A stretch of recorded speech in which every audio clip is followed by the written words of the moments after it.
కవిత గారికి ఏ అంశాల పట్ల మాట్లాడే నైతిక హక్కు లేదు.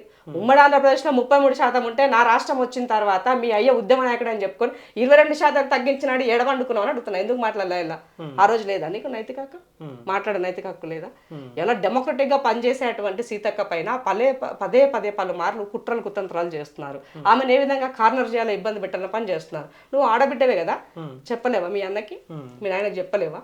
ఎందుకు పని సొసైటీలో రాజకీయాలలో పనిచేసే ఆడబిడ్డలు చాలా తక్కువ. అందులో కూడా జెన్యున్గా పబ్లిక్ పర్సన్గా పనిచేసే వాళ్ళు చాలా తక్కువ. అలాంటి దాంట్లో పార్టీలకు అతీతంగా సీతక్కని మెచ్చుకుంటుంటే మీకు మాత్రం మీ అక్కస్ వెళ్ళగక్కుంటున్నారు, కుట్రలు చేస్తున్నారు. అలాంటి నీచ రాజకీయాలు ఎందుకు చేస్తారు? బతుకున్న మంచిని బతకనివ్వండి. ఆ మాత్రం మంచిని కూడా చెడిపేసేటువంటి ప్రయత్నంలో మీరుంటే ఇది బాధాకరమైన విషయం కాదా? కాబట్టి కవిత గారు ఫస్ట్ ఆమె ప్యూర్లీ ఆమె పైన ఉన్న లిక్కర్ కేసు నుంచి బయటపడడం కోసము, అది ప్రజలు మర్చిపోవడం కోసము, ఆమె అస్తిత్వం కోసము అన్న మీద పోరాటం ఆరాటమే తప్ప ఈ ప్రజల కోసం కాదన్నది పలు సందర్భాల్లో స్పష్టమైంది, సుస్పష్టం.